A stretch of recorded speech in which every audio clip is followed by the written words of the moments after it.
علیکم، welcome to مہام کہانی۔ اگر آپ نیو ہیں تو چینل کو سبسکرائب کر دیجئے۔ اسٹوری اچھی لگے تو پلیز لائک ضرور کیا کیجئے اور کمنٹ کر کے ضرور بتایا کیجئے آپ کو اسٹوری کیسی لگی۔ اریحا جو اعظم کو چائے دے کر وہیں بیٹھ گئی تھی، ان دونوں کی اتنی سنجیدہ گفتگو سن کر بولی تھی، ظاہری سی بات ہے مہل کو تم تو سائڈ ہو چکی ہو۔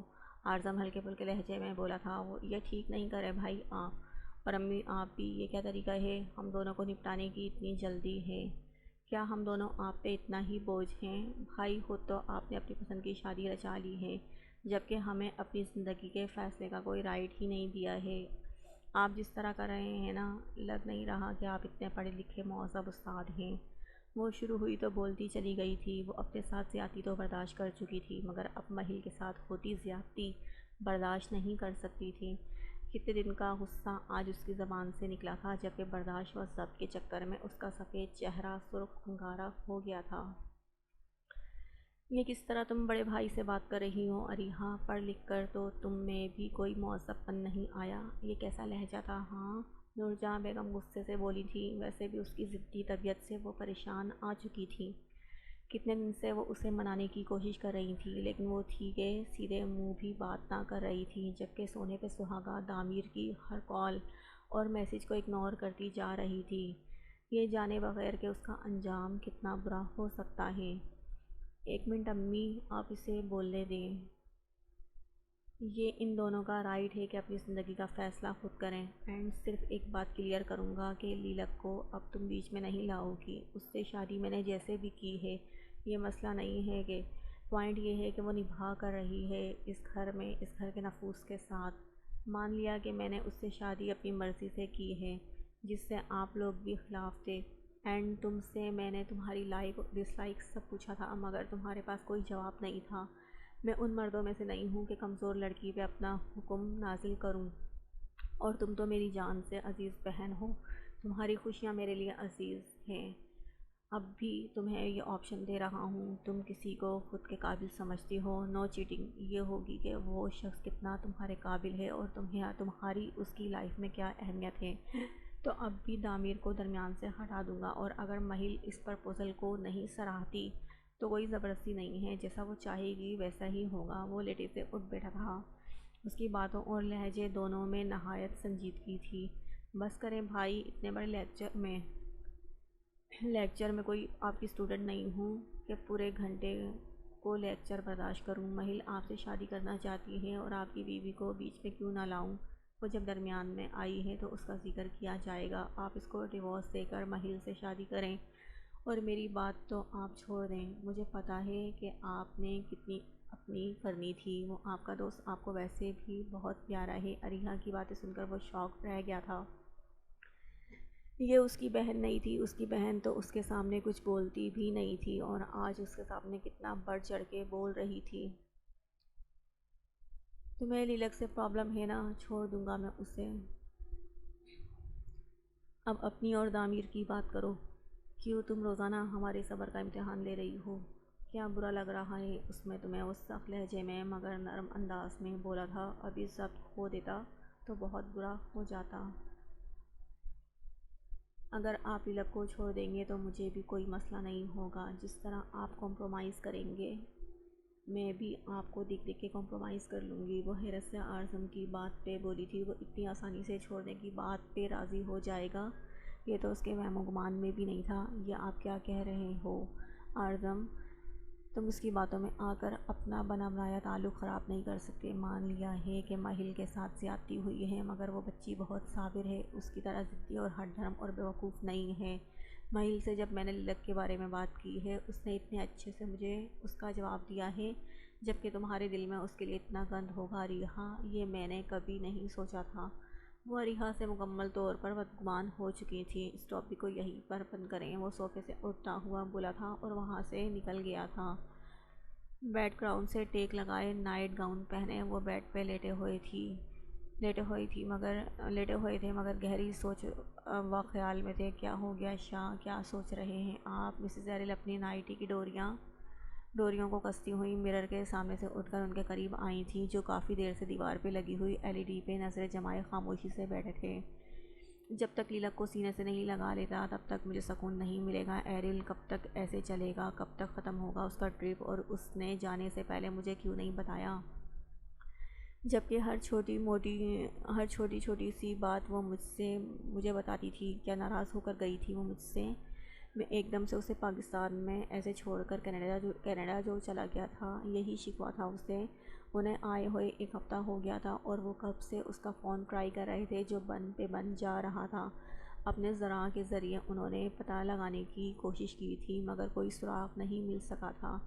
یہ ملک ہی مجھے راس نہیں آتا۔ سب سے پہلے مجھ سے میرے پیرنٹس چھینے، پھر میرے سبلنگز میں اور ایک وجود، پھر لیلک کی ماں بھی، اور اب لیلک بھی۔ مجھے یہاں واپس آنا ہی نہیں چاہیے تھا۔ وہ افسردگی سے بولے تھے۔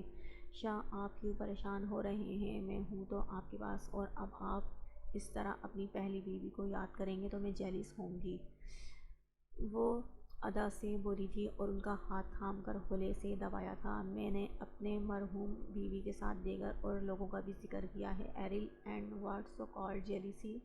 یہاں میں اتنا پریشان ہوں، ہفتہ گزر گیا ہے مگر مجھے کوئی اپڈیٹ نہیں ملی، اور تمہیں جیلیسی کی پڑی ہے؟ ایک مری ہوئی عورت سے کیا جیلیسی؟ وہ ایک دم سے چلائے تھے۔ ان کے اندر کیا چل رہا تھا وہ کہاں جان سکتی تھی؟ کیا ہو گیا ہے اتنی سی بات پہ اتنا غصہ؟ میں نے بہت منع کیا تھا مگر آپ کی بیٹی بھاگ گئی، آپ کا یہ عالی شان بنگلہ چھوڑ کر اپنے کسی دوست کے ساتھ۔ کیوں اس لڑکی کی وجہ سے ہمارا ریلیشن خراب کر رہے ہو؟ ہفتے سے تم آئے ہوئے ہو مگر کوئی ایک لمحہ تم نے پیار اور محبت سے میرے ساتھ نہیں گزارا۔ وہ بھی غصے سے چیخی تھی اور نہ جانے کیا کیا بول گئی تھیں۔ کیا کہا تم نے؟ کہاں بھاگ گئی لیلک؟ تمہاری ہمت بھی کیسے ہوئی میری بیٹی کے بارے میں ایسا بولنے کی؟ وہ آنکھیں نکالے ان سے بولے تھے۔ ایک لمحے کو تو مسز ایرل سٹپٹا گئی تھی، ورنہ کہاں کبھی انہوں نے تیز لہجے میں ان سے بات کی تھی یا تیز لہجہ ان کے لیے اختیار کیا تھا۔ شاہ آپ پانی لیں، آپ کو سب بتاتی ہوں میں۔ وہ گھبراتی ہوئی سائڈ ٹیبل سے پانی بھرا گلاس اٹھا کر انہیں دیتی ہوئی بولی تھی۔ ہٹاؤ گلاس، جلدی کہنا شروع کرو۔ کہاں ہے لیلک؟ انہوں نے جھٹکے سے ہاتھ مار کر گلاس کو پرے کیا تھا جو ماربل کے چھلکتے فرش پہ جا کر چکنا چور ہو گیا تھا۔ اس نے شادی کر لی ہے کسی کے ساتھ، اور جب میں نے اسے منع کیا تو وہ نہیں رکی۔ وہ آدھا سچ اور آدھا جھوٹ ملا کے جلدی سے بولی تھی۔ کیا بکواس کر رہی ہو تم؟ وہ یہاں کسی کو جانتی تک نہیں ہے، کیسے شادی کر لی؟ کیا پاگل نظر آتا ہوں میں تمہیں کہ کچھ بھی بولو گی اور میں سمجھ لوں گا؟ وہ آپے سے باہر ہوتے ہوئے بولے تھے، اور ان کا بس نہیں چل رہا تھا کہ مسز ایرل کو سامنے سے ہٹا دیں۔ یہی سچ ہے جب آپ کو ماننا ہوگا، ورنہ جب بھی وہ آپ کو ملے تو آپ خود اس سے پوچھ لیجیے گا۔ آپ کے جانے کے کچھ دن بعد سے ہی وہ غائب ہے۔ وہ احتیاط سے بیڈ سے اٹھ کر دور ہو گئی تھی۔ ڈر یہ تھا کہ وہ تیش میں آ کر ان پر ہی حملہ نہ کر دیں۔ دور ہو جاؤ میری نظروں سے تم۔ کتنے دن سے تم مجھ سے جھوٹ پہ جھوٹ بول رہی تھی؟ وہ غصے سے پھنکارے تھے۔ وہ بھی ان کی بات پر اور اپنی ذلت پر اسٹڈی روم میں بند ہو گئی تھی۔ کمرے میں قدم رکھتے ہی اس کے صبح کے رکے ہوئے آنسو گلابی گالوں پہ پھسلے تھے۔ بیڈ پہ بیٹھ کر وہ بے آواز ہچکیوں سے رونے لگی تھی۔ ان دنوں میں وہ اس قدر حساس ہو گئی تھی کہ بات بھی بات پر رونے لگ جاتی، مگر یہ بات بھی تو چھوٹی نہیں تھی نا۔ اعظم کے کہے گئے ہوئے الفاظ اس کے ارد گرد شور کرنے لگے تھے۔ وہ کیسے اپنی بہن کی بات کو اتنا درجہ دے سکتا ہے؟ صبح سے وہ ویسے ہی اداس اور کمرے میں بند تھی، اور اب جب وہ آفس سے آ کر بھی کمرے میں نہیں آیا تھا تو دل کے آگے مجبور ہو کر اس کا دیدار کرنے چلی گئی تھی، مگر نیچے لاؤنج میں ہوتی باتوں نے اس کے دل کو چکنا چور کر دیا تھا۔ اب تو دن اور رات بھی اس کی موجودگی ہنسی اور آواز سے مکمل ہونے لگے تھے۔ یا اللہ میری مدد کرے، ورنہ یہ دونوں بھائی بہن تو مجھے یہاں سے بھیج ہی دیں گے۔ آنٹی نے بھی تو کچھ نہیں کہا، ویسے وہ کتنا پیارا اور اچھا بولنے لگی ہیں، مگر وہ اپنی مہل کو زیادہ چاہتی ہوں گی نا، میری تو کوئی اہمیت ہی نہیں ہے۔ چہرہ ہاتھوں میں چھپائے وہ روتے ہوئے سوچ رہی تھی، دل اتنی بری طرح دکھ رہا تھا کہ اتنا درد تو اسے گھر سے بھاگنے میں بھی نہیں ہوا تھا۔ ایک درد پہلے ہی وہ اپنے بابا سے دوری کا برداشت کر رہی تھی، مگر اب دوسرا درد اس شخص سے دوری کا برداشت نہیں کر سکتی تھی۔ اب بن بادل کیوں برس رہی ہو تم؟ وہ بیڈ پہ اس کے دوسری طرف بیٹھا تب کے بولا تھا۔ وہ کمرے میں آ گیا تھا، بیڈ پہ دوسری طرف بیٹھ کے جوتے بھی اتارنے لگا تھا، مگر اس کی موجودگی کا نوٹس لیے بغیر وہ رونے میں مصروف تھی۔ لیکن اس کی ہچکیوں کی آواز سے وہ تنگ آ کر بولا تھا۔ اریحا کی باتوں پر ویسے بھی وہ اپنا ضبط کھونے سے باز رہا تھا، مگر کمرے میں آ کر اس کا بس نہیں چل رہا تھا کہ اپنا غصہ کہیں نکالے۔ آپ کو اس سے مطلب؟ آپ کو کیا کہ میں رو رہی ہوں؟ پہلے تو وہ اس کی موجودگی پہ ایک دم گھبرائی تھی، مگر گھبرانے کا کیا فائدہ؟ کون سا وہ اس کی کسی حرکت کو خاطر میں لاتا تھا؟ اسی لیے چڑھ کر بولی تھی۔ صبح سے ویسے ہی اس پر شدید غصہ تھا، تو پھر کس سے مطلب ہوگا مجھے؟ اور تم لڑکیوں کا یہ ہی کام ہے نا کہ ہر وقت بدگمانی کو قائم رکھنا ہے۔ وہ جوتے بیڈ کے نیچے رکھتا ہوا اب شرٹ کے بٹن کھولنے لگا تھا۔ آپ کا ہر وقت جو لڑکیوں کے ساتھ گزرتا ہے، تبھی آپ کو اتنی نالج بھی ہے؟ خبردار جو مجھے کسی لڑکی کے ساتھ کمپیئر کرنے کی کوشش کی۔ وہ اس کے لفظ لڑکیوں پر مزید تپ گئی تھی۔ اب تو اس کے منہ سے نکلتا ہر لفظ جو صنف نازک کی دلیل دے رہا ہو اسے جلا رہا تھا۔ بکواس مت کرو، کھانا لا کر دو۔ مجھے خیال ہی نہیں ہے کہ شوہر پورے دن کا تھک کر گھر آیا ہے تو اسے چائے پانی ہی پیش کر دیں۔ وہ اس کے چہرے کے بدلتے تاثرات اچھے سے نوٹ کر رہا تھا۔ نہیں ہے شوہر، آپ میرے شوہر آپ کی طرح نہیں ہوتے ہیں۔ بیوی کو یوں دن بھر جلاتے نہیں ہیں کہ صبح جاتے ہوئے بھی کچھ ایسا کر کے جائیں کہ بیوی گھر میں جلتی رہے، اور گھر آ کر بھی یہی کام کرتے ہیں۔ وہ بیڈ سے اٹھتی ہوئی چلا کے بولی تھی، چہرہ غصے سے سرخ تمتمایا تھا۔ تو کون ہے بیوی میری؟ ہاں، کس چیز کی اکڑ ہے تم میں؟ ہاں، وہ جو الماری کی طرف بڑھ رہا تھا اس کے جواب پہ تلملا کے اس کے سامنے آیا تھا اور کونی سے پکڑ کر اسے سخت لہجے میں گویا ہوا تھا، جس سے آپ دوسری شادی کریں گے وہی ہوگی آپ کی بیوی۔ جھٹکے سے اپنا بازو چھڑاتی ہوئی وہ بھی بنا لحاظ کیے ہوئے بولی تھی۔ ڈر، خوف، گھبراہٹ سب محبت کی آڑ میں کہیں چھپ سا گیا تھا۔ محبت کی جنگ اسے دلیری سے لڑنی تھی۔ جا رہی ہوں میں کھانا لینے، اس کو باور کراتی وہ دوسرے ہی لمحے بیڈ روم سے غائب ہوئی تھی، جبکہ اعظم نے غصے سے ڈریسنگ پہ رکھے پرفیومز اٹھا کے ٹائلز کے فرش پہ دے مارے تھے، جبکہ سینٹرل ٹیبل پہ رکھا شیشے کا باؤل ہاتھ مار کے گرایا تھا۔ مارے غصے سے اس کا برا حال ہو رہا تھا۔ کیوں ہر کوئی اسے زج کرنے پہ مجبور تھا؟ الماری میں سے کمفرٹ سوٹ نکال کر وہ باتھ روم کی جانب بڑھا تھا۔ کچن میں داخل ہو کر اپنا کھانا چیک کیا تھا۔ روٹین کے مطابق آج اس نے غصے میں کھانا بھی نہیں بنایا تھا، مگر اب کھانا تیار تھا۔ سالن کی ڈش آؤٹ کر کے ٹرے میں پلیٹیں، ڈش اور روٹیاں رکھ کر پانی کی بوتل فریج سے نکالی تھی۔ ٹھنڈا پانی گلاس میں بھر کر ٹرے میں رکھا تھا۔ ٹرے اٹھا کر وہ پھر سے اپنے کمرے کی جانب بڑھ رہی تھی جب اپنے نام کی پکار پہ اسے رکنا پڑا تھا۔ لیلک بیٹا، نورجہاں بیگم کی آواز پہ اس نے پیچھے مڑ کر دیکھا تھا۔ جی آنٹی۔ اعظم کا خیال کرنا، وہ ابھی غصے میں ہے، ہو سکے تو تم اس کو اچھے سے ٹریٹ کرنا، انہوں نے احتیاطاً بتانا ضروری سمجھا تھا۔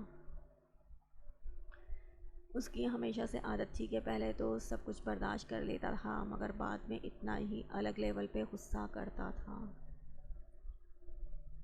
اور اسے کھانا بھی کھلا دینا، جب بھی وہ پریشان ہوتا ہے وہ کھانا نہیں کھاتا۔ وہ اس کے ہاتھ میں ٹرے دیکھ کر بولی تھی،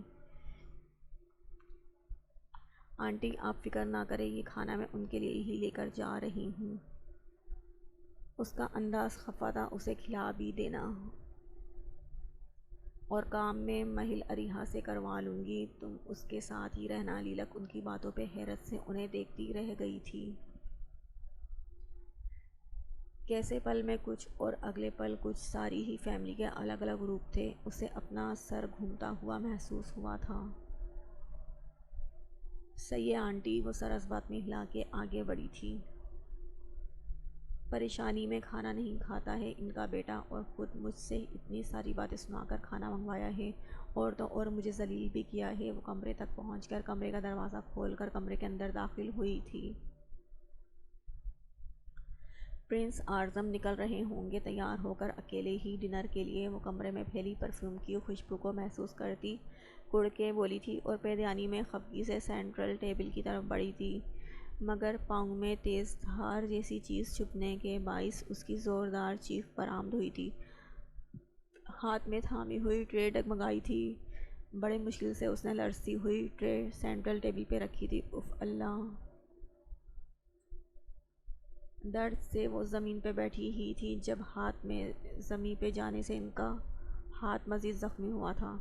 وہ دہل کر جھٹکے سے زمین سے اٹھی تھی اور پاؤں کو ہوا میں کیا تھا۔ ہاتھ اور پاؤں میں گھسے کانچ کو دیکھ کر اس کا دل اچھل کر حلق میں آیا تھا، جبکہ گرم سیال اس کی آنکھوں میں پسلا تھا۔ وہ ایک پاؤں کا سہارا لے کر صوفے پہ گری تھی اور زمیں پر دیکھا تھا جہاں کانچ ہی کانچ بکھرے تھے۔ جب ڈریسنگ ٹیبل کے آگے بچھا کارپیٹ میں مختلف پرفیوم ٹوٹے پڑے تھے، سدے شکر تھا کہ زمین پر بیٹھنے سے مزید وہ زخمی نہیں ہوئی تھی۔ وہ درد کو برداشت کرتی ہوئی حیرت سے باتھ روم کے بند دروازے کو دیکھنے لگی تھی، جو اگلے لمحے ہی دھڑ کی آواز سے کھلا تھا۔ وہ ٹاول گلے میں ڈالے ٹراؤزر پہنے باہر آیا تھا۔ کیا ہوا؟ کس خوشی میں چیخ کے کمرہ سر پہ اٹھا رہی تھی۔ وہ اس کی چیخ سن کر جلد بازی میں باہر آیا تھا، مگر سفید ٹائلز پہ لال خون دیکھ کر گھبرایا تھا۔ یہ کیا کیا ہے احمق لڑکی، دیکھا نہیں تھا کیا؟ وہ تیزی سے اس کی جانب بڑھا تھا اور صاف جگہ دیکھ کر زمیں پہ اس کے سامنے بیٹھا تھا اور پاؤں سے بہتا خون دیکھ کر اس کے پاؤں کو ٹٹولنے کی کوشش کی تھی۔ پاؤں کے تلوے پہ بڑا سا کانچ گھسا دیکھ کر اسے لمحے کے 1000ویں حصے سے پہلے وہ کانچ اس کے نازک گداز پاؤں سے دور کیا تھا۔ اعظم! کیا درد ہو رہا ہے؟ بہت! وہ ہچکیاں روکتے ہوئے درد کی شدت سے بولی تھی۔ پہلی بار اپنا اتنا خون نکلتا دیکھ کر وہ خود بھی گھبرا گئی تھی، ورنہ کب کہاں اس نے اتنی لاپرواہیاں برتی تھیں۔ جسٹ آ منٹ یار!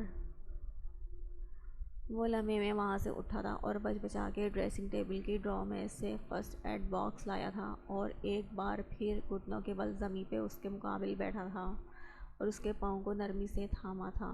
سب سے پہلے اس نے پاؤں کو ڈس انفیکٹ کیا تھا اور پھر دوا لگا کر اچھے سے بینڈیج کیا تھا۔ میرا ہاتھ! اعظم! وہ اس کو بنا شرٹ اور پریشان چہرے کے ساتھ اپنے سامنے جھکا دیکھ کر روتے ہوئے بولی تھی، یہ بھی زخمی کر لیا ہے تم نے؟ وہ اس کے پاؤں کا معائنہ کر کے ہٹا تو اس کے ہاتھ سے بہتا خون دیکھ کر فکر مندی سے بولا تھا۔ اس نے روحانسی انداز میں سر اس بات میں ہلایا تھا، احمق لڑکی، آنکھوں کا استعمال کب کرو گی تم؟ اب وہ صوفے پہ اس کے برابر میں بیٹھتا اس کا نرم خون سے تر ہاتھ دیکھ کر تعصب سے اس کے سرخ چہرے کو دیکھتے گیا تھا۔ کچھ ہی لمحوں میں اس نے اپنا کتنا نقصان کر لیا تھا، اور اب درد سے آنکھیں بند کیے آنسو روکنے کی کوشش میں سرخ چہرہ لیے ضبط سے بیٹھی تھی۔ اس کے ہاتھ کی نرماہٹ محسوس ہوتے ہی اعظم کے دل کے جذبات بیدار ہوئے تھے، جو ہر بار اسے دیکھ کر نئی فرمائشیں کرنے لگتے تھے۔ پاؤں کی طرح اس کے ہاتھ کو بھی بینڈیج سے پیک اپ کیا تھا۔ اب درد نہیں ہوگا۔ وہ بھی ٹی شرٹ نکال کے پہنی تھی، رانگ نمبر! وہ دل میں بول کر رہ گیا تھا، اور پھر احتیاط سے کمرے سے نکل کر اس نے اریحا کو آواز دی تھی۔ تھوڑی ہی دیر میں نہ چاہتے ہوئے بھی اریحا کمرے کی صفائی کر کے جا چکی تھی، جبکہ اعظم کا اتنا خیال کرنے والا انداز لیلک کے لیے دیکھ کر صبر کا گھونٹ پی کر رہ گئی تھی۔ اریحا کے جانے کے بعد اس نے کمرہ لاک کیا تھا اور صوفے پہ اس کے پاس آیا تھا۔ آؤ بیڈ پہ چلیں! وہ اس کے سامنے اپنی چوڑی ہتھیلی پھیلائے بول رہا تھا، جبکہ کھانا اب تک سینٹرل ٹیبل پہ جوں کا توں رکھا تھا۔ اعظم! پہلے کھانا! وہ اس کی توجہ کھانے کی طرف مبذول کرواتی ہوئی ٹاپک کو چینج کر گئی تھی۔ ابھی کھانا ہے؟ 9 بجاتی گھڑی کو دیکھ کر وہ بولا تھا۔ لیلک کے اس بات میں سر ہلانے پہ وہ کھانا صوفے تک لایا تھا اور روٹی کا چھوٹا لقمہ بنا کر اس کے سامنے کیا تھا۔ چونکہ لیلک کا سیدھا ہاتھ زخمی تھا تو یہ کام اسے ہی سر انجام دینا تھا۔ آپ بھی کھائیں! وہ پہلا نوالہ منہ میں لیتی بمشکل بولی تھی۔ آج اسے کھانے کا ذائقہ اتنا اچھا لگا تھا کہ وہ مسکرا دی تھی۔ چند منٹ تک وہ کھانا کھا چکے تو وہ اسے سہارا دے کر بیڈ تک لے آیا تھا۔ اور اسے سونے کا کہہ کر اپنا لیپ ٹاپ لیے اسٹڈی روم میں چلا گیا تھا۔ للک کو اس کا جانا بالکل اچھا نہیں لگا تھا، مگر اس کو زبردستی روک بھی نہیں سکتی تھی۔ اس کی بے رخی پہ ایک آنسو نکل کر اس کے گال پہ گرا تھا۔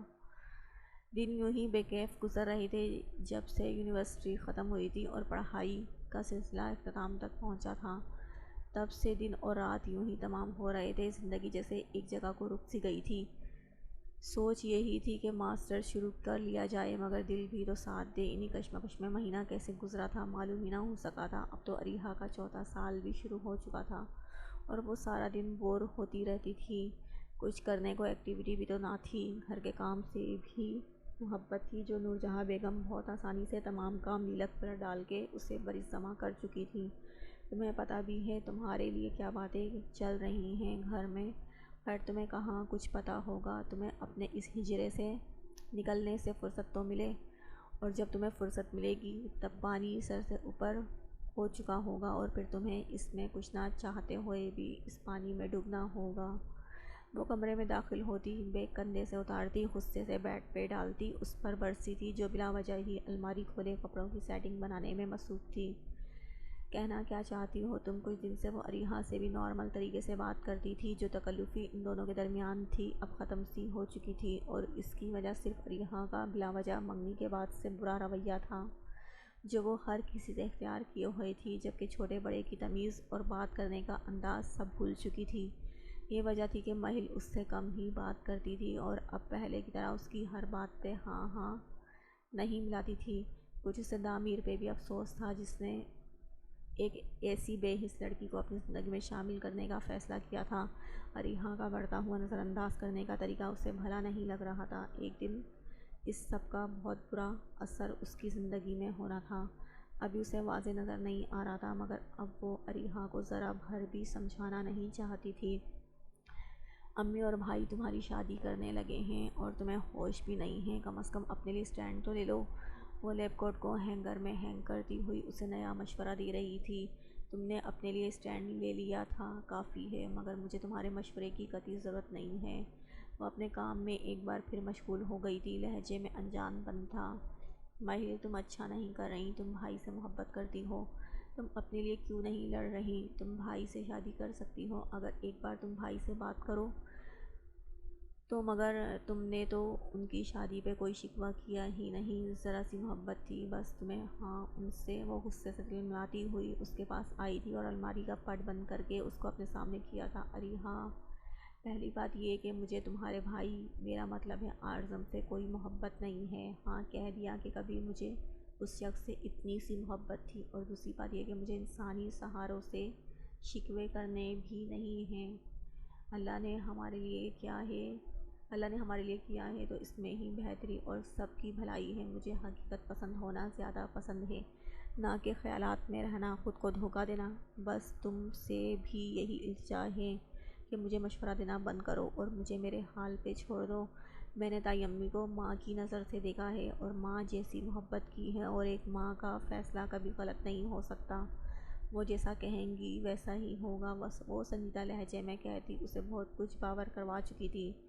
ہو سکے تو تم میری باتوں پہ غور کرنا، تمہارے لیے کھانا لاتی ہوں میں، اتنا تم شاور لے لو۔ وہ اس کے کندھے پہ ہاتھ رکھتی پھیکی سی مسکراہٹ اچھال کر بولی تھی اور کمرے سے چلی گئی تھی، جبکہ اریحا ڈرائیونگ چپ سی ہو سیٹ گئی پہ تھی۔ بیٹھا سن گلاس لگائے وہ 3 سے 4 منٹ سے سوچ بچار میں تھا۔ یونیورسٹی سے آف لے کر وہ ڈائریکٹ یہاں پہنچا تھا۔ شہر کے مشہور پرائیویٹ ہاسپٹل کے سامنے وہ لفظوں کو ذہن میں ترتیب دے رہا تھا۔ یہ پہلی بار تھا کہ وہ کسی سے ملنے جا رہا تھا، ورنہ دامیر کے سوا اس نے کسی سے آج تک دوستی نہیں کی تھی۔ یونیورسٹی میں بھی بس گنے چنے پروفیسرز کے ساتھ اس کی بات چیت تھی، یہی وجہ تھی کہ وہ تھوڑا وقت لے رہا تھا، مگر جانا تو اسے ہی تھا۔ پھر ہمت کر کے سیٹ بیلٹ ہٹائی تھی اور ٹائی کی ڈھیلی ناٹ ٹھیک کی تھی اور ماتھے پہ بکھرے بھورے بال ہاتھ کی مدد سے سیٹ کیے تھے۔ فرنٹ ڈور کھول کر موبائل ہاتھ میں لیے وہ گاڑی سے باہر نکلا تھا اور پھر ہاسپٹل کے اندرونی گیٹ کی جانب بڑھ گیا تھا۔ گیٹ سے انٹر ہوتے ہوئے اسے کئی لوگوں کی اٹھتی نظریں دیکھی تھی۔ وہ خاموشی سے پروقار چلتا ہوا ریسیپشن کی طرف آیا تھا۔ السلام علیکم۔ ریسیپشن پہ کھڑی لڑکی کو دیکھ کر وہ بارعب آواز میں بولا تھا۔ وعلیکم السلام سر میں آپ کی کیا مدد کر سکتی ہوں؟ وہ جلدی سے پروفیشنل انداز میں بولی تھی۔ مجھے ڈاکٹر اعظم لشاری کہتے ہیں، ڈاکٹر طارق خان کا آفس۔ وہ اتنا ہی بولا تھا کہ اس لڑکی نے فون اٹھایا تھا۔ یس سر، ڈاکٹر اعظم لشاری نام بتاتے ہیں، آپ اجازت دیں تو بھیجوں؟ اتنے وہ بات کر رہی تھی، اعظم نے ہاسپٹل کے ارد گرد کے منظر پہ نظر ڈالی تھی۔ یس سر، آپ مل سکتے ہیں۔ وہ فون رکھتی اعظم سے مخاطب ہوئی تھی اور ایک وارڈ بوائے کے ساتھ اسے طارق کے آفس کی طرف بھیجا تھا۔ ارے تائی امی، یہ کیا کر رہی ہیں آپ؟ مجھے کیوں نہیں بلایا آپ نے؟ وہ جیسے ہی کچن میں داخل ہوئی تو نور جہاں بیگم کو کام کرتا دیکھ کر بولی تھی، لیلک کی طبیعت بہتر نہیں ہے، تبھی میں نے سوچا میں ہی بنا لوں کھانا، اور تمہیں اس لیے نہیں بلایا کہ مجھے یاد ہی نہیں رہا۔ وہ روٹی توے پر ڈالتی ہوئی بولی تھی، ان کے لہجے میں پیار، محبت و شفقت تھی۔ مگر آپ اچھی تھوڑی لگتی ہیں کام کرتے ہوئے، یار ہٹیں، باقی کی میں بنا دیتی ہوں۔ وہ آگے بڑھتی ہوئی کچن کارنر پہ آئی تھی۔ بس دو ہی پیڑے رہتے ہیں، تم ایسا کرو رائتا بنا لو، فریج میں دہی رکھا ہے۔ وہ روٹی بیلتی ہوئی کام میں مصروف تھی۔ مہل فریج سے دہی نکال کر باؤل میں اب دہی پھینکنے لگی تھی۔ مہل، مجھے تم سے بات کرنی ہے، جب فارغ ہو جاؤ میرے پاس آ جانا۔ وہ روٹی کا کام ختم کرتے ہوئے اس سے بولی تھی۔ تائی امی، آپ کو جیسا صحیح لگتا ہے آپ ویسا کر سکتی ہیں، مجھے کوئی اعتراض نہیں ہے۔ تمہیں کیسے پتہ لگا کہ میں کس بارے میں بات کرنا چاہتی ہوں؟ وہ اس کی بات پہ حیرت سے بولی تھی، کیونکہ اس سے تو انہوں نے کسی بات کا ذکر ہی نہیں کیا تھا۔ اریحہ سے میری بات ہوئی تھی تو بس تب ہی اس نے مجھے کچھ بتایا تھا، لیکن سچ میں آپ پر مجھے پورا بھروسہ ہے، آپ خواہ مجھے لے کر پریشان مت ہوئیے گا۔ وہ رائتا بنا کے سائڈ پہ کرتی ہوئی ان کا ہاتھ تھام کر محبت سے بولی تھی، خوش رہو بیٹا، مگر پھر بھی تمہاری پسند و ناپسند ہمارے لیے معنی رکھتی ہے، اور یہ تمہارا حق بھی ہے، میں جانتی ہوں میرا حق ہے، مگر مجھے سچ میں نہیں جاننا کچھ بھی۔ مجھے ماحول میں تبدیلی چاہیے تائی امی، اور آپ نے اچھا فیصلہ کیا ہے، میں آپ سے خود سے نہیں بول سکتی تھی۔ اچھا کیا کہ آپ نے خود ہی اس بارے میں سوچا، مجھے سچ میں چین چاہیے۔ کچھ وہ یاد کیے ہوئے لفظ بہت مضبوط لہجے میں بولی تھی، چہرے پہ ہلکی سی مسکان تھی جیسے یقین دلا رہی ہو کہ وہ بہت مطمئن ہے۔ کیا تم سچ کہہ رہی ہو مہل؟ مجھے لگا تھا کہ تمہارے ساتھ ایک بار پھر میں زیادتی کرنے جا رہی ہوں، مجھے ڈر تھا کہ اریحہ کی طرح تم بھی مجھ سے روٹھ جاؤ گی۔ وہ شاہ کی کیفیت میں بولی تھی، ناٹ ایٹ آل تائی امی، آپ نے پہلے بھی کوئی زیادتی نہیں کی مجھ سے، یہ سب میرے نصیب میں لکھا ہوا تھا، اور ویسے بھی میری زندگی میں اتنا کچھ ہوا ہے، کیوں میں ایک منفی سے حصے کے بارے میں سوچوں؟ مثبت حصے بھی تو سوچ سکتی ہوں نا، جس میں آپ مجھے ملی، آپ کا پیار ملا، آپ کا ساتھ ملا۔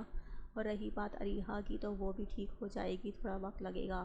آپ دامیر بھائی سے کہیں کہ اسے کہیں باہر لے جائیں اپنے ساتھ، اگر وہ اس کے ساتھ وقت گزارے گی تو ہو سکتا ہے کہ وہ ان کے بارے میں مثبت سوچنے لگ جائے اور اس رشتے کو اہمیت دینے لگ جائے۔ وہ پر اعتماد لہجے میں بولی تھی، تم ٹھیک کہہ رہی ہو، میں دامیر سے بات کرتی ہوں، ویسے بھی منگنی کے بعد تو اس نے یہاں کا چکر بھی نہیں لگایا ہے۔ وہ اس نقطے پہ نظر ڈالتی ہوئی بولی تھی، مہل صرف مسکرا دی تھی، یوں کہہ لیا جائے کہ آپ مجھے پڑھنے آئے ہیں۔ وہ حسب عادت مسکراتا ہوا بولا تھا۔ وہ سنگل سیٹر صوفے پہ براجمان اعظم سے بولا تھا، جو اس کی بات پہ صرف مسکرا کے رہ گیا تھا۔ کل رات ہی طارق کو مسز حشام نے اس میٹ اپ کا بتایا تھا، اور رات سے ہی وہ بے پناہ خوش تھا۔ اتنے دن سے وہ کچھ نہ کچھ جواب کے انتظار میں تھا کہ کب ان کی طرف سے فون آئے اور کب وہ سیٹل ہو۔ نہیں، میں صرف آپ سے ملنے آیا ہوں تاکہ صرف یہ نظر ثانی کر سکوں کہ آپ میری فیملی ممبرز کے ساتھ سیٹ ہو سکیں گے کہ نہیں۔ وہ ٹانگ پہ ٹانگ رکھے سنجیدگی سے بولا تھا۔ وہ کچھ ہی دیر میں اس سے مل کر یہ جان چکا تھا کہ اچھا لڑکا ہے، تو پھر آپ کا میرے بارے میں کیا خیال ہے؟ خیال اب تک تو نیک ہی ہیں۔ بہرحال ڈاکٹر طارق، مجھے اب اجازت دیں، آپ سے مل کر مجھے نہایت اچھا لگا۔ وہ کوٹ کے بٹن بند کرتا صوفے سے اٹھتے ہوئے بولا تھا، ارے پروفیسر صاحب، آپ ٹھہریں تو صحیح، آپ لنچ میرے ساتھ ہی کریں گے تو مجھے اچھا لگے گا۔ وہ تیزی سے خود بھی صوفے سے اٹھتا ہوا گویا ہوا تھا، بہت شکریہ، مگر میرا ابھی گھر پہنچنا زیادہ لازمی ہے۔ اگر آپ مجھے اجازت دیں گے تو مجھے اچھا محسوس ہوگا۔ لنچ پھر کبھی صحیح، اب تو ملنا ملانا لگا رہے گا۔ وہ اس سے ہاتھ ملاتا ہوا بولا تھا۔ گھڑی اس وقت دوپہر کے 3 بجا رہی تھی اور اسے آج گھر پہنچنا تھا، جس کی وجہ سے وہ سینٹر سے بھی آف لے چکا تھا۔ ٹھیک ہے، مجھے بھی آپ سے مل کر اچھا لگا، وہ مسکرا کر بولا تو وہ اس بات میں سر ہلا کے اس کے ساتھ ہی پہاڑ تک آ گیا تھا۔ اعظم کو سی آف کر کے وہ اپنی گاڑی کی چابی لے کر وہ بھی گھر کی طرف روانہ ہونے کے لیے اپنی گاڑی میں آ بیٹھا تھا۔ گھر پہنچ کر وہ نورجہاں بیگم کو سلام کرتا ہوا کمرے میں جانے کے لیے سیڑھیاں چڑھنے لگا تھا۔ اب وہ دل سے مطمئن لگا تھا۔ زارق سے وہ ایک بار صرف اس لیے ملنا چاہتا تھا کہ جان سکے کہ وہ محل کے لیے قابل بھی ہے کہ نہیں، مگر اس سے ایک ہی ملاقات میں وہ جان گیا تھا کہ وہ کافی سمجھدار، سلجھا ہوا اور اچھے گھرانے کا لگا تھا، اور فائنینشلی طور پر بھی وہ بڑی پارٹی تھا۔ دروازے کے لاک پہ ہاتھ رکھتا وہ کمرے میں آ گیا تھا۔ کمرہ خلاف عادت اندھیرے میں ڈوبا ہوا تھا، جبکہ کھڑکیوں پہ بھاری پردے تھے۔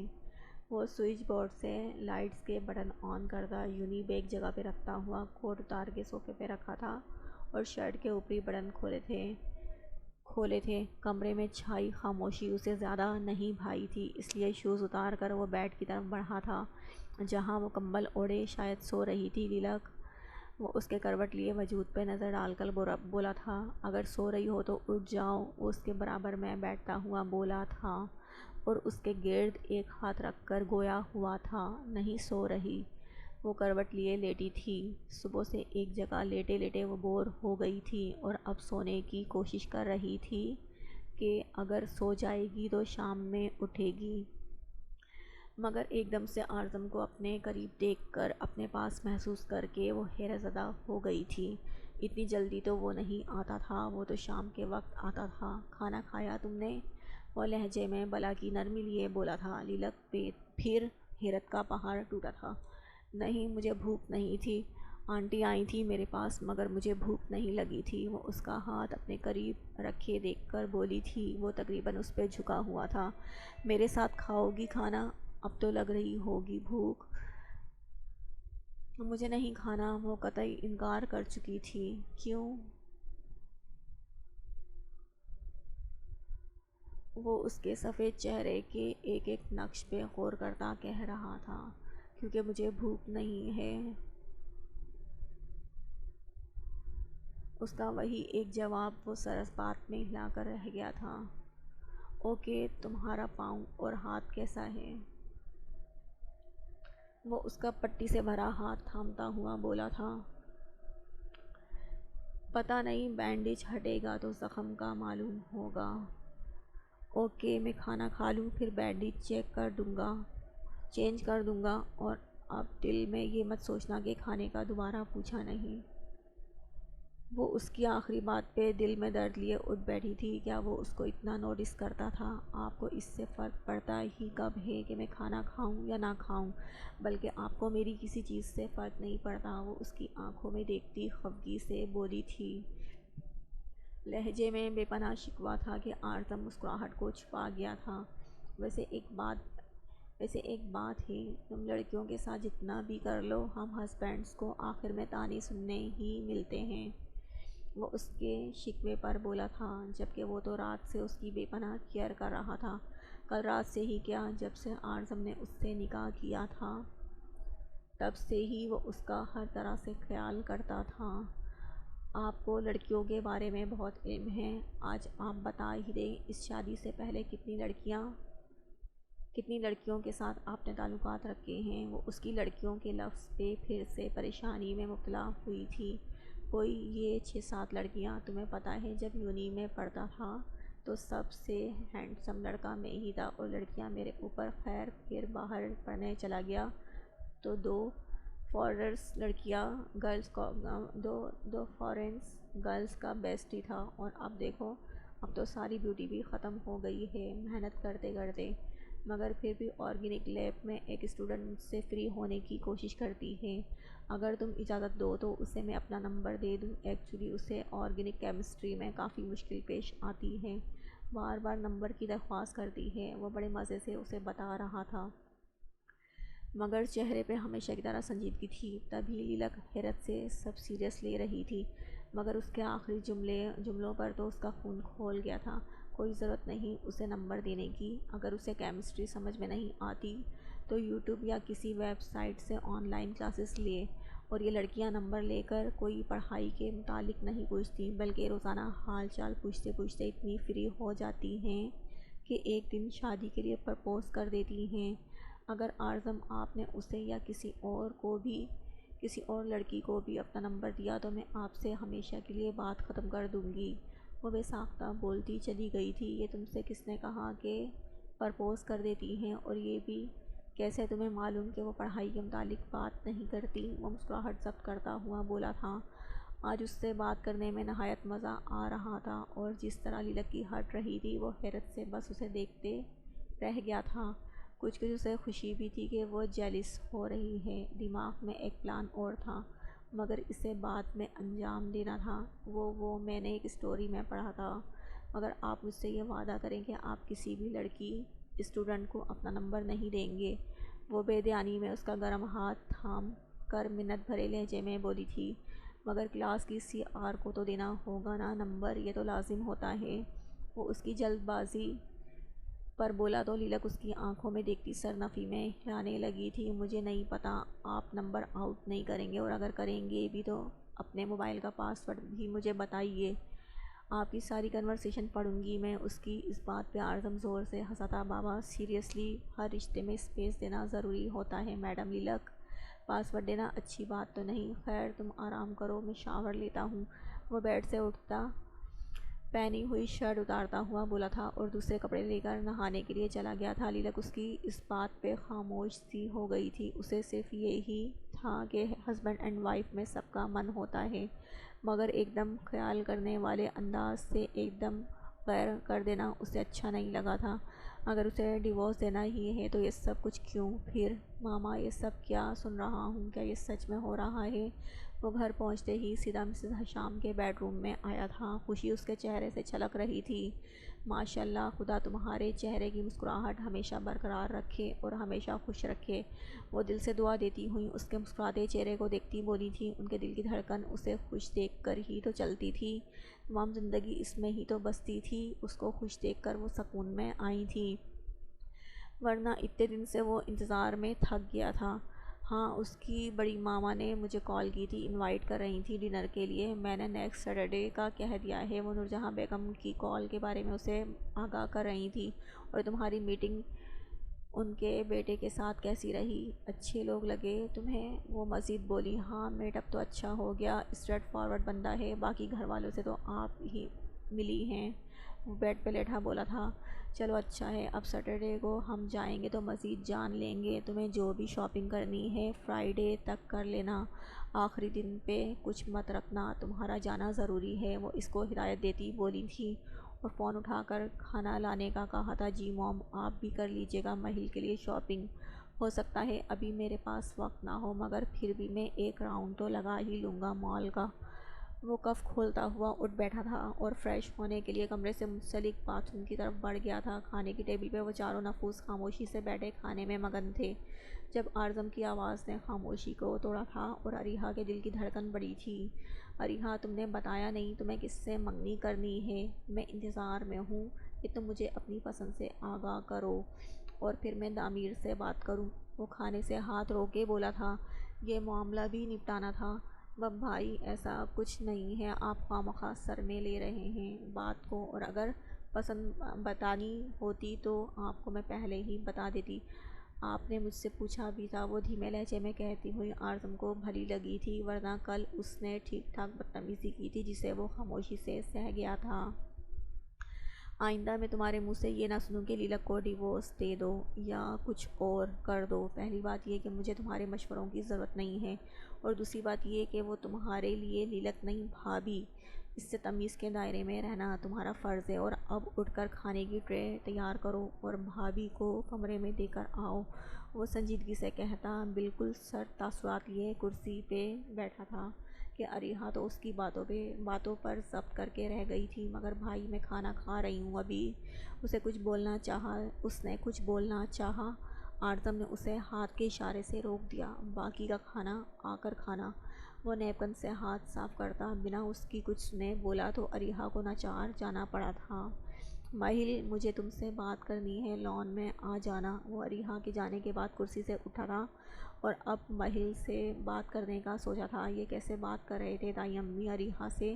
وہ آرزم کے جانے کے بعد خاموشی سے بیٹھی نورجہاں بیگم سے بولی تھی، عریہا نے کل جو کیا تھا اس کے بعد اسے یہی کرنا چاہیے تھا، مگر میں آرزم سے بات کروں گی، وہ خواہ مخواہ بدگمان ہوگی، مگر لڑکی اپنے بھائی کی خوشیوں کی دشمن بنی ہوئی ہے، کب تک بچپنا چلے گا اس کا؟ وہ خفگی سے کہتی کھانے میں مصروف ہو گئی تھی، جبکہ مہل کھانا ختم کر کے لان کی جانب بڑھ گئی تھی۔ وہ بیڈ پہ بیٹھی LED پہ نظر جمائے کوئی ٹاک شو دیکھنے میں مگن تھی جب دروازہ نوک ہوا تھا۔ آج پہلی بار ہی دروازہ نوک ہوا تھا، ورنہ آرزم تو اپنی مرضی سے کمرے میں آتا جاتا تھا۔ وہ دھیرے سے چلتی ہوئی دروازے تک آئی تھی۔ آرزم نے بینڈیج اب ہٹا دی تھی اور پاؤں بھی قدرے بہتر تھا۔ وہ آرام سے چل پھر سکتی تھی۔ کھانا کھا لیں۔ وہ کھانے کی ٹرے دروازے سے ہی تھما کر واپس جا چکی تھی، جبکہ عریہا کے اس رویے پہ تو وہ پہلے بھی کچھ نہ بول سکی تھی، کیونکہ آج تک ایک دفعہ کے سوا وہ صحیح طریقے سے اس سے بولی ہی نہیں تھی۔ وہ ٹرے تھامے بیڈ پہ رکھ چکی تھی اور ہاتھ دھونے کے لیے باتھ روم کے واش بیسن تک جانے کا ارادہ رکھتی تھی، مگر کھڑکی سے نظر آتے منظر پہ اس کے قدم جم گئے تھے اور اس نے بے یقینی سے نیچے دیکھا تھا۔ وہ لان میں ان دونوں کو ایک ہی بینچ پہ بیٹھا دیکھ کر تعصب سے سرنفی میں ہلاتی کھڑکی سے ان دونوں کو دیکھنے لگی تھی۔ دن میں تو وہ اتنے اچھے سے اس سے بات کر رہا تھا، پھر اس کی اتنے اچھے سے بینڈیج بھی کھولی تھی، مگر اب پھر سے اسے مہل کے ساتھ دیکھ کر وہ خفا ہوئی تھی۔ دل تھا کہ ایک بار پھر بدگمان ہونے لگا تھا۔ اس نے لان میں قدم رکھا تو رات کی سیاہی کسی اور دنیا میں لے گئی تھی، جب وہ اسی سیاہ رات میں اپنے آنے والی زندگی کے لیے نئے نئے سپنے بنا کرتی تھی، اور پھر کتنی دیر تک یوں ہی اکیلی بیٹھ کر مسکرایا کرتی تھی، مگر وہی سپنے اسے اس بری طریقے سے ٹوٹے تھے کہ نہ وہ مسکرا رہی تھی نہ وہ خوبصورت راتیں۔ اب تو راتیں بھی یوں گزرتی تھیں جیسے رات نہیں صدیاں ہوں۔ وہ گہری سانس ٹھنڈی ہوا کے سپرد کرتی چھوٹے چھوٹے قدم لان کے وسط میں رکھی بینچ کے جانب بڑھ گئی تھی، جہاں وہ بینچ کی پشت سے ٹیک لگائے بیٹھا اسی کا انتظار کر رہا تھا۔ آؤ مہل بیٹھو۔ جب وہ بینچ پہ بیٹھی تو آرزم نے نیچے دیکھتے ہوئے اسے بیٹھنے کی دعوت دی تو وہ دوپٹہ ماتھے سے ٹھیک کرتی ایک کونے پہ سنبھل کے بیٹھ سی گئی تھی۔ آج نہ جانے وہ کیا بات کرنا چاہتا تھا، اتنا تو وہ سمجھ چکی تھی، مگر اب ان باتوں کا بھی کوئی فائدہ نہیں تھا جب اس نے خود کو آنے والے حالات کے سہارے پہ ڈال دیا تھا۔ دل پہ جبر تو وہ بہت پہلے سے ہی کر چکی تھی۔ میں آج جو تم سے کہنا چاہتا ہوں، مجھے امید ہے تم اسے اچھے سے سمجھو گی اور ہر بات کو مثبت لو گی۔ اس نے کچھ دیر کی خاموشی کے بعد بولنا شروع کیا تھا، آرزم، میں نے آپ کی ہر بات کو ہمیشہ مثبت ہی لیا ہے، اور پلیز آپ کوئی صفائی یا وضاحت دینے کی کوشش مت کریں۔ وہ تعصب سے بولی، مگر آرزم کو آج جیسے سب کلیئر کرنا تھا، اسی لیے وہ دوبارہ بولنا شروع ہوا تھا۔ آئی نو تم بہت اچھی اور سلجھی ہوئی لڑکی ہو اور ہر حالات میں اپنے آپ کو ڈھال لیتی ہو، تبھی شاید امی نے تمہیں میرے لیے منتخب کیا تھا، مگر آج جو میں تمہیں بتانا چاہتا ہوں، اگر اسے نہیں بتایا تو تھوڑا تمہارے ساتھ انفیئر ہو جائے گا، اور ہو سکتا ہے تم میں احساس کمتری بھی ہو جائے، مگر سب سننے کے بعد تم سچویشن کو سمجھ جاؤ گی۔ مہل اسے عجیب نظروں سے دیکھنے لگی تھی، لیکن اس کی بات سچ تھی کہ وہ کہیں نہ کہیں احساس کمتری کا شکار ہو گئی تھی۔ وہ الگ بات ہے کہ وہ ظاہر کرنا کچھ اور چاہتی تھی۔ آج سے 39 دن پہلے اور دامیر جب جنگل میں سیر کو گئے تھے، تب اس دن ہمیں ایک لڑکی جنگل میں ملی۔ دامیر کے بہت انسسٹ کرنے کے بعد ہم اسے ہاسپٹل لے گئے تھے۔ چند دن وہ ہاسپٹل میں انڈر آبزرویشن رہی تھی، مگر جب اسے ہوش آیا تو وہ دامیر نے اس سے کئی بار اس کی فیملی وغیرہ کے بارے میں معلوم کرنا چاہا تو وہ شاید کچھ نہیں بتا سکی تھی، مگر جب میں پہلی بار اس سے ہاسپٹل ملنے گیا تو وہ دامیر سے اس نے نکاح کی خواہش کر دی، چونکہ وہ ایک مضبوط سہارا چاہتی تھی۔ مجھے نہیں پتا اس کے ساتھ اس کے ماضی میں کیا حرکات و سکنات پیش آئی تھیں، بٹ دامیر نے اسے شادی سے انکار کیا تو اس نے پھر سے خودکشی کرنے کی کوشش کی تھی۔ جیسا کہ تم جانتی ہو، دامیر ایک عرصے سے عریہا سے محبت کرتا ہے۔ وہ اس کی مہل خودکشی کی حیرت سے اس حرکت کے سے سنجیدہ اس چہرے لڑکی کو سے دیکھنے نکاح لگی کے تھی، لیے جہاں راضی کسی ہو بھی گیا تھا۔ جذبات کا نام و نشان نہیں تھا۔ اس سے نکاح کرنا چونکہ دامیر کے لیے بھی مشکل تھا، مگر چند ہی لمحے بعد دامیر مجھے اس سے نکاح کے لیے انسسٹ کرنے لگا تھا۔ شاید محبت کے ہوتے ہوئے اس کے لیے یہ قدم اٹھانا مشکل تھا۔ آئی ایم سوری مہل، میں ایسا کبھی چاہتا نہیں تھا مگر مجھے اس سے نکاح کرنا پڑا۔ میں کبھی تمہیں دھوکہ نہیں دینا چاہتا تھا۔ تم میرے لیے بہت عزیز ہو، ہماری فیملی کا حصہ ہو۔ ہم سب کو اپنی زندگی میں تمہاری اہمیت کا اچھے سے اندازہ ہے، مگر مجھے تم سے محبت نہیں تھی۔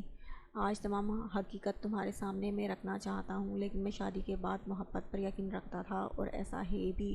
مجھے کبھی محبت پیار پہ یقین نہیں رہا، اور مجھے ہمیشہ سے یہی تھا کہ شادی کے بعد مجھے تم سے محبت ڈیفینیٹلی ہو جائے گی۔ بہرحال لیلک وہ لڑکی نہیں ہے جس سے میں محبت کرتا تھا، اور محبت میں آ کر میں نے اس سے شادی کی یا تمہیں چھوڑا۔ وہ سب ایک جھوٹ تھا۔ میں نے صرف مجبوری کے تحت اس سے شادی کی تھی۔ میں اس کے نام کے سوا اس کے بارے میں کچھ نہیں جانتا۔ تمہیں کبھی یہ احساس نہ ہو کہ لیلک تم سے بہتر تھی تبھی تمہیں چھوڑ کے اسے چنا، ایسا بالکل نہیں ہے۔ شاید یہی وجہ تھی کہ میں تمہیں یہ بتانا چاہتا تھا، تم ہمیشہ سے بہتر ہو اور بہت نیک بھی۔ تمہارے لیے اللہ نے بہت بہتر رکھا ہے۔ ان فیکٹ لیلک اور میرے بیچ یہ صرف 2 مہینے کا نکاح کا معاہدہ ہوا تھا، مگر پھر بھی اس معاہدے کے اختتام پر بھی میں خود کو اس قابل نہیں سمجھتا کہ تمہیں اپنا سکوں۔ تم بہت اچھا ڈیزرو کرتی ہو۔ اینڈ لاسٹ تھنگ یہ کہ کچھ دن پہلے امی نے تمہارے پرپوزل کے بارے میں بتایا تھا، اور امی نے یہ بھی بتایا تھا کہ تم نے کوئی اعتراض نہیں کیا۔ آج ہی میں اس بندے سے مل کے آیا ہوں، مجھے وہ بہت اچھا لگا۔ اگر ایک بار تم مل لو اور اسے دیکھ لو تو امی فائنل کر دیں گی۔ اسے آج وہ تمام حقیقت سے آگاہ کر کے ہلکا پھلکا ہوا تھا، اور اب پہلی بار نظر اٹھا کے محل کے خوبصورت مگر خاموش چہرے کو دیکھا تھا جہاں حیرانگی ہی حیرانگی تھی۔ وہ دم سادے اتنی باتیں ایک ساتھ سمجھ نہیں سکی تھی۔ آپ نے یہ شادی صرف 2 مہینے کے عرصے کے لیے کی ہے اعظم؟ وہ شوق کے عالم میں بولی تھی، ورنہ یہ بات سچ اور حقیقت تھی کہ یہ سوچ کر اس کا اپنا دل کتنی بار ٹوٹا تھا کہ اسے چھوڑ کر کسی اور لڑکی کی طرف متوجہ ہوا۔ ہر بار وہ خود میں ہی نہ پائی جانے والی کمی تلاش کرتی تھی، اور وہ خوبی ڈھونڈنے کی کوشش کرتی تھی جو لیلک میں تھی اور اس میں نہیں۔ ہاں، تم یہ بات امی سے شیئر نہیں کرو گی؟ یہ بھی تمہیں محض اس لیے بتایا کہ کبھی تمہارے دل میں کوئی غلط بات نہ آئے۔ کافی عرصے سے بتانا چاہتا تھا مگر موقع اور وقت نہیں مل رہا تھا، مگر اب بتانا بہت ضروری تھا۔ اسے نورجہاں بیگم کو دکھ دینا اچھا نہیں لگ رہا تھا۔ ایک مرتبہ پہلے بھی وہ انہیں دکھ دے چکا تھا، اور اب جیسے ان کی لیلک کے ساتھ انڈرسٹینڈنگ ہو گئی تھی، اس کے بعد تو شاید ہی وہ اس کی غلطی کو دوبارہ نظر انداز کرتی۔ مگر اعظم، آپ اس سے الگ ہو جائیں گے تو پھر میرے سے میرا مطلب ہے آپ دونوں اچھے لگتے ہیں ساتھ۔ خواہ آپ کا بنا بنایا گھر ٹوٹ جائے گا، اور تائی امی کو بھی اچھا نہیں لگے گا۔ وہ کہنا چاہتی تھی کہ اس کو چھوڑنے کے بعد مجھے بھی تو اپنا سکتے ہو۔ کوئی ہوئی محبت ایک بار پھر جھولی میں آ جائے تو اس سے اچھی کیا بات ہو سکتی ہے، مگر وہ بول نہ پائی تھی۔ بڑی مشکل سے وہ بات کو سنبھال پائی تھی۔ ہماری فکر چھوڑو، تم اپنی فکر کرو اور اپنا خیال رکھا کرو، اور امی کو سنبھال لیں گے ہم سب مل کر۔ وہ کہتے ساتھ ہی اب اٹھ کے کھڑا ہو گیا تھا۔ چلو پھر گڈ نائٹ۔ میں تمہیں لڑکے کی پکچر واٹس ایپ کر دوں گا، اور تمام ڈیٹیلز بھی۔ وہ فون جیب سے نکالتا ہوا بولا تھا، نہیں اعظم ٹھیک ہے، میں کچھ دیکھنا نہیں چاہتی۔ آپ یہ عنایت نہ ہی کریں تو بہتر ہوگا۔ شب بخیر، وہ سنجیدگی سے کہتی لمحے بھر میں ہی غائب ہو گئی تھی۔ وہ اس کے اس قدر سنجیدہ جواب پہ ایک پل کو خاموش سا اسے سوچنے لگا تھا، ورنہ آج کل کی لڑکیاں کتنی ایڈوانس ہوتی ہیں، اور ایک وہ جو دیکھنا بھی نہیں چاہتی۔ وہ موبائل جیب میں ڈالتا ہوا لان سے گھر کے اندرونی دروازے کی جانب بڑھ گیا تھا۔ وہ کمرے میں آیا تو خلاف توقع اسے جاگتی ہوئی نظر آئی تھی۔ گھڑی اس وقت رات کے 11:30 بجا رہی تھی، جبکہ عام دنوں میں وہ 10 ساڑھے 10 تک سو جاتی تھی۔ آج جاگتے ہوئے دیکھ کر وہ کمرے کا دروازہ بند کر کے کبرڈ سے کپڑے نکالنے لگا تھا۔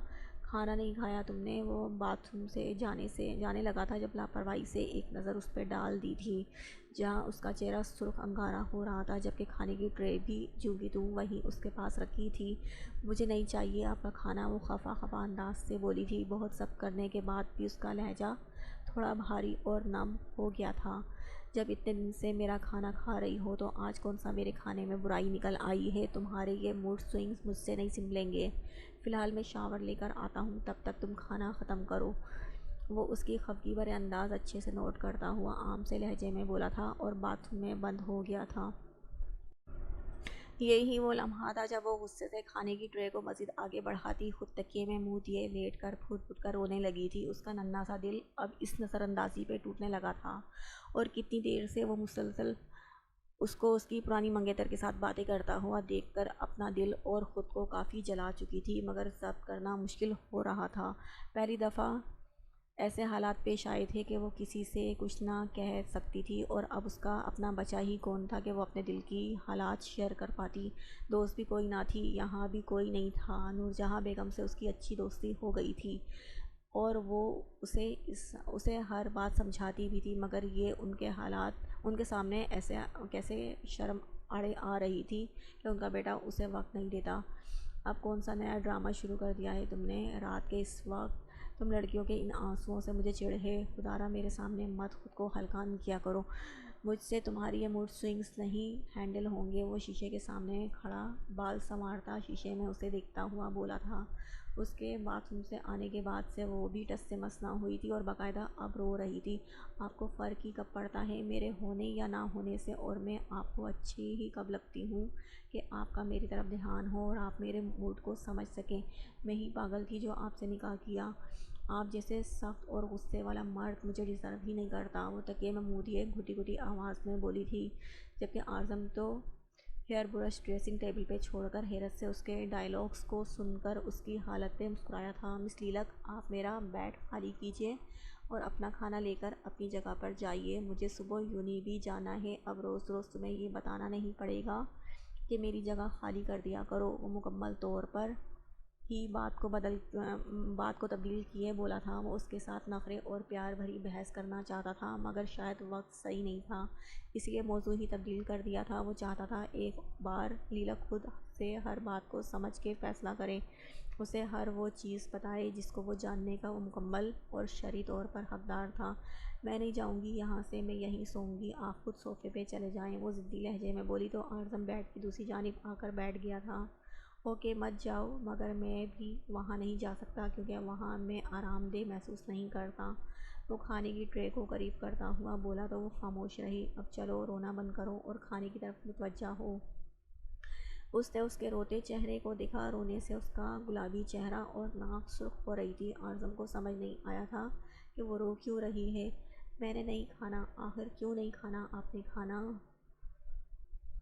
وہ اس کی بات کو نظر انداز کرتا ہوا روٹی توڑ کر نوالا بنانے لگا تھا، لیکن جب اس کے منہ کی طرف بڑھایا تو وہ رخ موڑ گئی تھی۔ اعظم نے اس کا منہ تھوڑی سے پکڑ کر سامنے کر کے زبردستی اسے کھلایا تھا۔ وہ ناراض تھی، چہرے کے خفگی بھرے تاثرات دیے کیوٹ لگ رہی تھی۔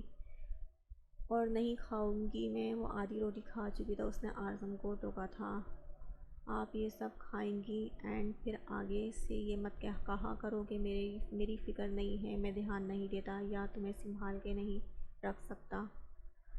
اوکے، وہ روب سے بولا تو لیلک اسے ایک نظر دیکھتی رہ گئی تھی۔ اس میں کوئی شک نہیں تھا کہ وہ اس کا نہایت خیال رکھتا تھا، بلکہ اس کے باپ کے بعد اس شخص نے ہی اس کو حفاظت سے رکھا تھا کہ اتنا مضبوط رشتہ ہونے کے باوجود بھی ہمیشہ پاکیزگی اور نرمی سے ہی اسے دیکھا تھا، کبھی کوئی زبردستی کرنے کی کوشش نہیں کی تھی، ایک کمرے میں رہتے ہوئے بھی اپنی حدود نہیں بھولا تھا۔ خیال رکھتے ہوتے تو آپ میرا دل نہیں دکھاتے، وہ روحان سے لہجے میں بولی تو اب کی بار اعظم اپنی مسکراہٹ ضبط نہیں کر سکا تھا۔ اب کیسے مادام کا میں نے دل دکھا دیا؟ آج تو میں نے کچھ کہا بھی نہیں تمہیں۔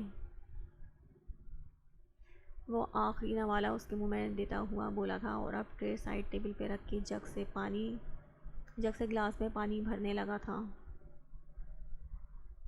سب کچھ تو آپ نے مہل سے کہہ دیا ہے، اب مجھ سے کیا کہنے کو رہ گیا ہوگا آپ کے پاس؟ وہ واقعی میں سوچتی ہوئی ہچکیوں سے رونا شروع ہو چکی تھی۔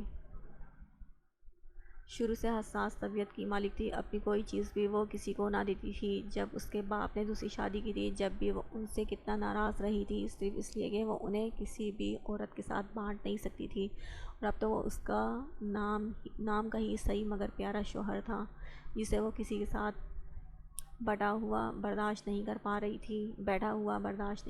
تھی۔ کیا کہہ دیا میں نے مہل کو؟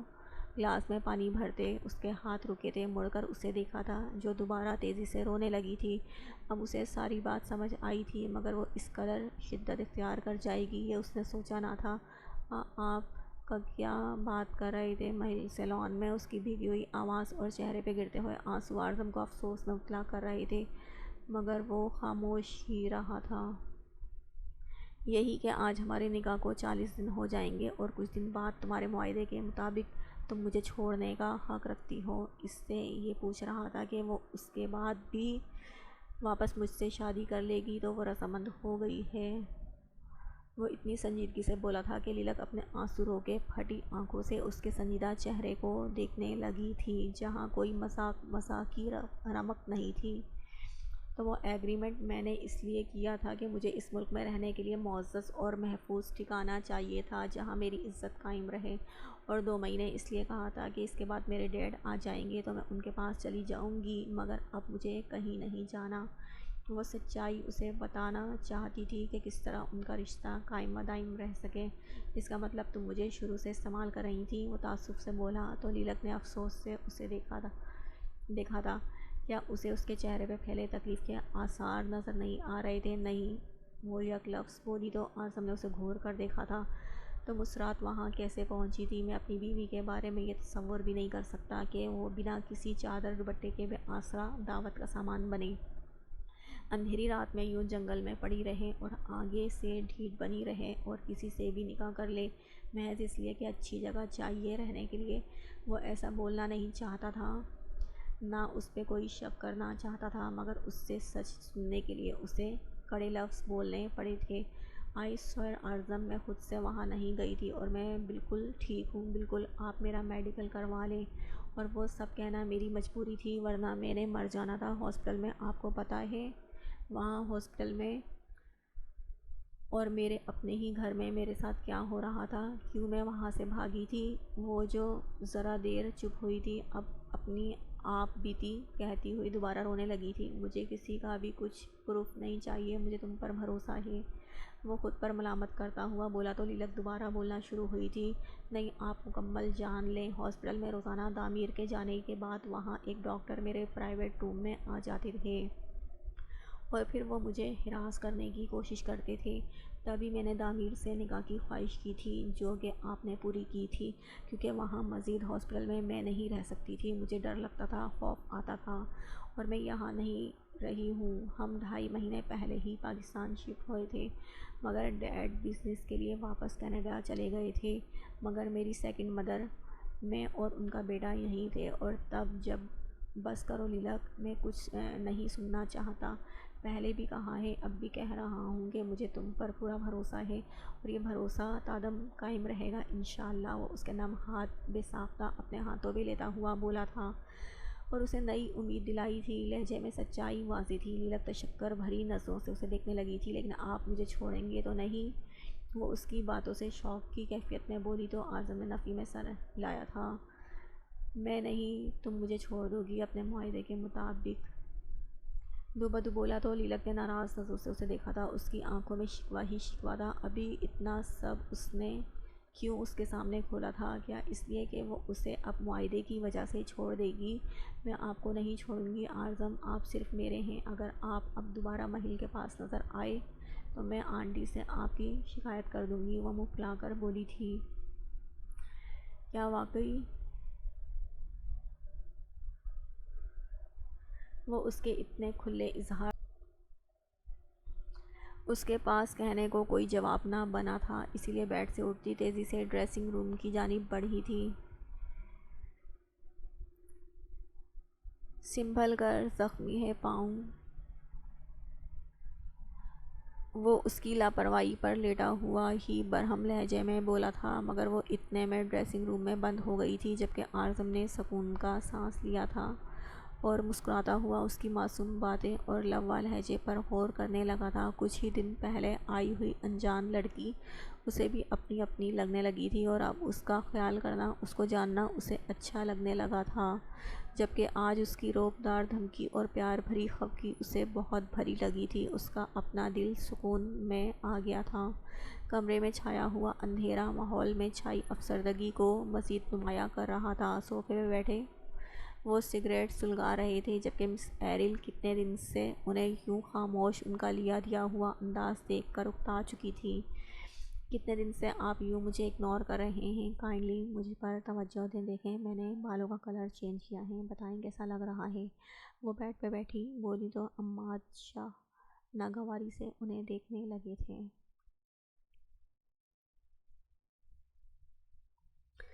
کس قدر شفاق عورت تھی وہ، کیسے اسے اپنے بالوں کی پڑی تھی جبکہ وہ اپنی جوان بیٹی کو کھونے کا دکھ لے کر بیٹھے تھے۔ اپنی طرف سے وہ کتنے لوگوں سے اور اپنے شوہر سے پورا اسلام آباد، مری پنڈی اور ارد گرد کے تمام علاقے معلوم کروا چکے تھے، مگر انہیں کوئی اچھی خبر نہیں ملی تھی۔